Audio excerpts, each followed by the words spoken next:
Sport, passiamo a parlare di calcio. Brutta sconfitta del Treviso a Mantova, ma ora non c'è tempo per le polemiche. Mercoledì arriva in casa il Casale, che ha dovuto faticare non poco contro il Montichiari. Il servizio di Nicola Brillo. Il Mantova fa il Treviso e travolge la squadra di mister Zanin. La partita finisce 3-0 per i padroni di casa, che in settimana avevano cambiato allenatore. Via Valigi è arrivato Frutti. E nuovo è anche il direttore sportivo del Mantova, il mitico Boninsegna. Il Treviso non riesce mai a prendere il pallino del gioco da recriminare, però c'è anche un calcio di rigore presunto nel primo tempo. Ma ora non c'è tempo da perdere. Mercoledì arriva la capolista Casale al Tenni. Partono subito forti i padroni di casa con Bersi per Franchi, che insacca al terzo minuto ma è fuori gioco. Poi è Torromino con una bella palla per Malacarne. Al 12esimo azione dubbia in area del Mantova con Bersi che di mano interrompe l'azione dei biancocelesti.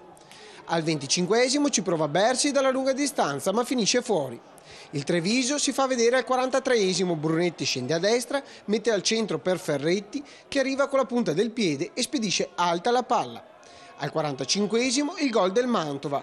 Franchi serve una bella palla a centro area, di testa Caruso segna il vantaggio. Nella ripresa parte meglio il Treviso con Ferretti, ma al nono arriva la doccia fredda. Franchi parte dalla tre quarti, si veste da Torromino e da 30 metri coglie Campironi fuori porta e insacca.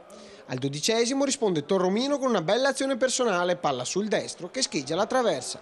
Ma è ancora il Mantova a segnare al 23esimo, Franchi dalla destra mentre al centro per Pietri Biasi. Poi mister Zanin inserisce prima Perna e poi Gallon, ma il risultato non cambia.